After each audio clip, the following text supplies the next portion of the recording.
Money. A delicate subject. It's a subject most people are reluctant to discuss. They are reluctant because speaking about it can attract severe criticism. However, you and I are brave souls, so let's wander into this misunderstood area of life. Lord Bacon gave us some valuable advice when he said money is a good servant, but a bad master. In developing our desire for money, we should also seek a balance of wisdom as well. Otherwise, the accumulation of wealth could bring with it the potential to distort our personality and rob us of our life. I have often thought it to be rather strange, and I should probably add sad, that the earning of money is not taught in our school systems anywhere in the world, even though money is a medium of exchange which is accepted and used worldwide. The frequent response to this kind of thinking is, why should we teach earning money as a subject in school? Everyone already understands how to earn money. However, that is not correct. The sad truth is that 97 out of every 100 people are born, they live and die without ever learning how to earn money. Their ignorance with respect to money is passed along from one generation to the next. Conversely, the 3 or 4% of our population who do understand how to attract wealth pass their prosperity consciousness from one generation to the next. It is time for the 97% group to wake up. If you are part of this group, understand you can learn how to earn money, all the money you want, and it is no more difficult than learning how to drive an automobile. The masses find it strange that there are people who have learned how to pilot rockets to the moon, but have not learned how to accumulate wealth. However, there is nothing strange about it. Being competent at one thing, regardless of what it is, does not mean that you are competent at everything. This message on money has not been made for everyone. It is intended for the 97 out of every 100 who want to earn money but have not yet learned how. This message has nothing to do with interest rates, investments, stocks, or bonds. This power principle is about the cause of wealth. Many years ago, George Bernard Shaw spoke out about money. He made a couple of statements which have caused numerous arguments. Permit me to share them with you. 1, it is the duty of every person to be rich. And 2, it is a sin to be poor. Well, what thoughts do those statements stir in your mind? What is your immediate reaction? So much time has passed since I first heard those statements, I do not remember if I reacted to them or if I sat back and objectively thought about them, wondering what Shaw meant. I probably reacted. Most people do. My reaction was very likely negative as well. I don't suppose it matters how I reacted since it was 20 or 30 years ago. However, you must admit, these are two very powerful statements. Statements you and I should understand if we are interested in earning money, especially if we are interested in earning money. Before we reject these statements as being ridiculous, analyze them. Let's listen to those two statements again and attempt to understand them. 1, it is a sin to be poor. 2, it is the duty of every person to be rich. To properly understand what Shaw was saying, you must first have an open mind. Second, you must remain objective. And third, you definitely will require some understanding of the natural laws of the universe. These laws are frequently referred to as divine laws. One of the basic laws you must understand is the law which states, everything is moving, absolutely nothing rests. You are either moving ahead in life or you're going backwards. It's grow or die, create or disintegrate. You are becoming richer or poorer. Now, there's a second law which is referred to in many different ways. Karmic law, sowing and reaping, cause and effect, action, reaction. How you refer to this law is of little importance, but the understanding of how it works is vitally important. The thoughts, feelings, and actions that you express in life are the seeds that you sow. The conditions, circumstance, and things that come into your life is the harvest you reap as a result of the seeds that you sow. Hold those thoughts for a moment while we investigate the deeper understanding of the words sin and money. Sin is transgression of the law. Violating the law is a sin, and the price of sin is death. That does not mean your heart will stop beating, but it does mean you will go backwards. Remember the law which states that you will either be creating or disintegrating, you'll grow or die. When you attempt to get without giving, you are trying to reap the harvest without sowing the seeds. It will not work. That, my friend, is a sin. You go backwards. Now, let's look at money. What is it? Money is a reward you receive for the service you render. The more valuable the service, the greater the reward. Attempting to get money without providing service is a violation of the law. George Bernard Shaw believed you and I were put here on the planet to serve one another. Thinking of ways we can be of greater service will enable us to grow intellectually and spiritually. It is our duty to serve, and money is reward we receive for that service. If a person has received their money in an unlawful manner, don't think for a second that they are on the right track. They must pay the price. You reap what you sow. You might see the money they have and the things money will buy, yet never see the price they pay. But they will pay. That is the law. Every thinking person will agree that in the light of the law, what Shaw said is correct. However, that is where the problem begins for most people. They do not think, and if a person is not thinking, Shaw's statements would appear very callous, even ridiculous. Personally, I believe Shaw made those statements the way he did to provoke people into thinking. The Apostle Matthew in the Christian religion did essentially the same thing 1900 years before Shaw. Matthew stated, "To him who has shall be given, and he shall have abundance. But from him who does not have, even that which he has shall be taken away." At first glance, that sure doesn't sound very fair. Matthew is saying that the rich will get richer and the poor poorer. People who believe that this is unfair are people who view abundance as something that is being doled out. To them, Matthew's statements would have to appear grossly unfair. If, however, you see abundance as something one attracts, the entire picture would change and it would be very fair. The prosperous person will be thinking prosperous thoughts and attracting more of the same, while the poor person will be thinking thoughts of lack and limitation. They too, by law, will attract more of the same. Quite simply, what Shaw and Matthew were emphasizing was the importance of our own responsibility in the quest for abundance. Abundance is something we magnetize ourselves to. We draw it into our life. That is abundance in every aspect of our life. Business associates, friends, everything we want will come into our life by law, not luck. You are either attracting or repelling good. It is your own consciousness that ultimately determines your results. Now, I said earlier, and I repeat, money is in consciousness and it must be earned. That is a statement you must understand if you truly desire to attract money into your life. I personally consider Napoleon Hill's book, Think and Grow Rich, to be one of the most complete works ever compiled on the accumulation of wealth. I have carried the same copy of that book with me for over 30 years. I read a bit of it almost every day. In the publisher's preface of the book, it is stated, Think and Grow Rich conveys the experience of more than 500 individuals of great wealth who began from scratch and with nothing to give in return for riches except thoughts, ideas, and organized plan. It clearly states that this book contains the entire philosophy of money making. Now, the point I want to bring to your attention is this. Think and Grow Rich has 15 chapters, and not one of those chapters is titled Money. In fact, the word money is not even mentioned in the title of any one of the chapters. The last chapter has 8 words in it, but money is not one of them. Why do you suppose none of these books talk about money when the purpose of the book is to assist the reader in accumulating wealth? They do not talk about money for the same reason a farmer does not spend time explaining how to bring in the harvest when he is teaching his son how to plant a seed. There is a season for sowing and there is a season for reaping, but you never do both in the same season. Be quiet and listen carefully to what I am going to say. The paper you fold and place in your purse or pocket is not money.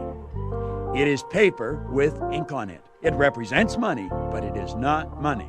Money is an idea. The earning of money has nothing to do with this paper stuff. It has to do with consciousness.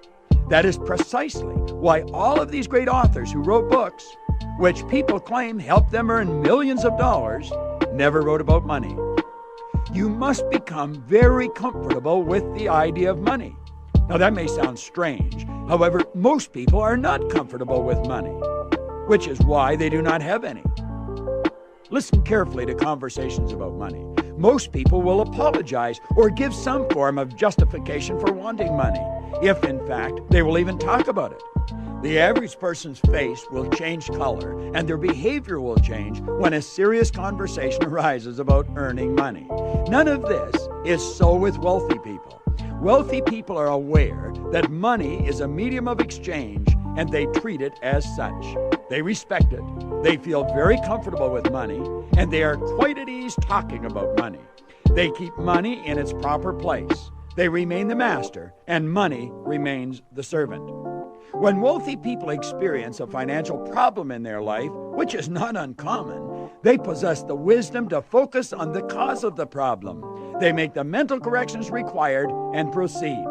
You rarely ever hear a wealthy person talking about their financial problems. Do you know why that is so? The obvious answer is that wealthy people don't talk about financial problems because they don't have any financial problems. This area of life is no different than any other area of life. The truth is rarely in the appearance of things. Wealthy people have more financial problems than poor people will ever dream of having. How could a poor person have money problems? They rarely have any money. Money is not the poor person's problem. Lack of money is their problem. If you want to solve a problem, you must attack the cause of the problem. The cause of poverty is poverty consciousness. The poverty consciousness causes a person to see, hear, smell, think, and feel lack and limitation. Listen to the conversations of individuals with a poverty consciousness. Lack, limitation, and tough times are all they talk about. That is all they talk about because that is all they think about. And that is all they think about because they have a poverty consciousness. Their thoughts, feelings, and actions are the seeds they are sowing. As you sow, so shall you reap. Their harvest is one of lack and poverty. Their harvest is the results in their life. The results are expressed in their physical health, their bank account, and their social life. These poor souls see with their physical eyes their physical problems. It's Poorsville for them. Their results control them. They keep planting the same seeds and keep reaping the same harvest year after year. Soon they accept this as their lot in life. Then they think, why should I expect more? No one in our family has ever had more. We have always been poor. It's not our fault. It's the government's fault. They should give us more. They should take it from the wealthy people and give it to us. They will never use all they have. It's just not fair. Now, the wealthy person has a prosperity consciousness. They understand there is an infinite source of supply. They are acutely aware of the fact that if they are experiencing a problem with the harvest, if there is not sufficient or more than enough harvest to meet all of their needs, they are the cause of the problem. Perhaps they have not properly prepared the land, sown sufficient seeds, or sown seeds in enough fields. They loathe lack and limitation. They demand the abundant, good life, which is their birthright. And when they experience any less, they take full and complete responsibility for their position. Blame is not part of their way of life. They will not talk about lack because their prosperity consciousness will not permit it. They know that talking about lack is sowing seeds for more of the same. They immediately begin to brainstorm with other individuals who have a prosperity consciousness about other crops they want to harvest in the future and where they should begin sowing. Mike Todd, the famous movie maker who died years ago, once said, "Being broke is a temporary situation. Being poor is a mental condition." He was correct. There are wealthy people who lose every cent they have through a series of mistakes and judgment. That does not make them poor. They will have it all back in a short time because of their prosperity consciousness. Study research which has been done on poor people who win lotteries. In a short time, they have nothing left. Money cannot stay with a person who has a poverty consciousness. And by the same law, money cannot stay away from the person who possesses a prosperity consciousness. If you have any question in your mind regarding where your consciousness is, it is not difficult to find out. Be very honest with yourself and look at your results. Study the patterns in your life. Now, from this point on, our focus is to create a higher prosperity consciousness and to prepare for the abundant harvest. Begin by preparing a powerful, positive affirmation and fuel it with emotion. When you do this, you are depositing this creative energy in the treasury of your subconscious mind. By repeating this process over and over and over again every day, it will begin to mentally move you in the direction you want to go. Write it out, read it, feel it, and let it take hold of your mind. Now let's get serious. How much money do you want? Saying I want more is not good enough. $5 more is more. How much more? Decide on a figure.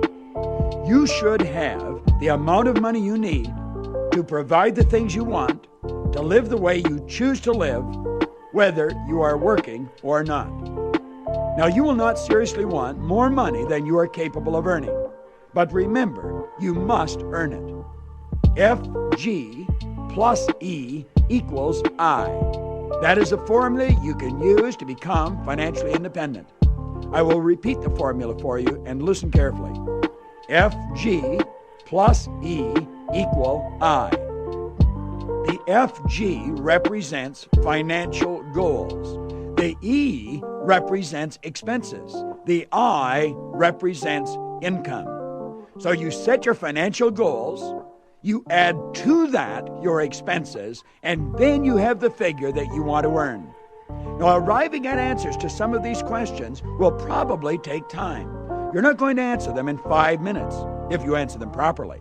When you seriously consider the positive impact this formula can have on your life, you will realize that it most certainly deserves whatever time it takes. The FG establishes your financial goals. How much money do you want to have in 1 year, in 5 years, in 10 years? There are only two ways to earn money. One is people at work and the other is money at work.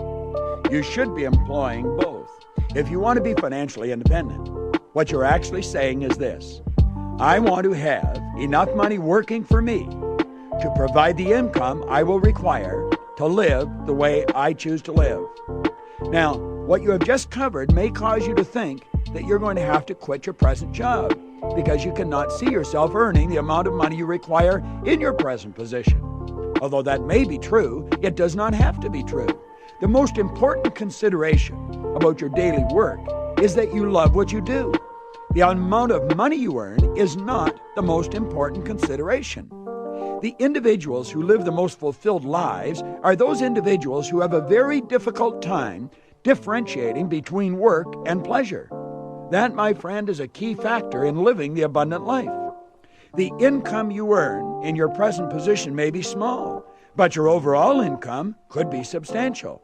Now, that statement would indicate that you would have to have more than one source of income. If you don't, you should. Wealthy people have MSIs. MSI is a term which means multiple sources of income. You can have 100 sources of income. Could have 500 if you wanted. You can even hire people to manage them. Multiple sources of income does not mean multiple jobs. That concept generally leads to an early grave. Multiple sources of income means exactly what it says. The idea that you must work harder or longer hours to earn more money is a myth. It is a concept which is believed and perpetuated by people who are generally very tired and without money. That could represent you or possibly someone you love. You must understand that most of the really wealthy people do not work very hard. They generally love what they do, and they have income coming to them from many sources. It is not difficult to set up multiple sources of income. Anyone can do it. A single mother raising children on her own can set up numerous MSIs. Once you have determined how much money you want to earn, write this amount on a sheet of paper in large figures. Look at the numbers with the dollar sign beside them and tell yourself over and over again, that amount of money is an effect. It represents a reward I want to receive. What service can I render that would be deserving of that reward? Now, you can take the total figure and divide it into multiple parts. Each part would represent a source of income. Each source of income represents a separate reward that you would receive for a service you would render. Work on one at a time. Each one can become an exciting part of your life. What you are actually doing is thinking of different ways you can be of service to others. You must remember that money is a reward we receive for service rendered. When you understand this basic law, you will understand that the only time you must think about money is when you are deciding how much you want. From that point on, your entire focus, intellectually, emotionally, and physically, must be directed towards providing service. Think of how you can do whatever you are doing more effectively. Think of how you can improve on the quality and the quantity of service that you are rendering. Think of how you can help the people you are helping in a greater way. Remember, money is the ultimate servant. With money, you can provide service in 1,000 places at the same time. The more money you earn, the more you can help others. Remember this: poor people have a poverty consciousness. Wealthy people have a prosperity consciousness. A poverty consciousness will cause you to think and experience a lack of money. A prosperity consciousness will bring you great wealth. To develop a prosperity consciousness, follow the instructions you have been given. Decide exactly how much money you want. Break it into parts.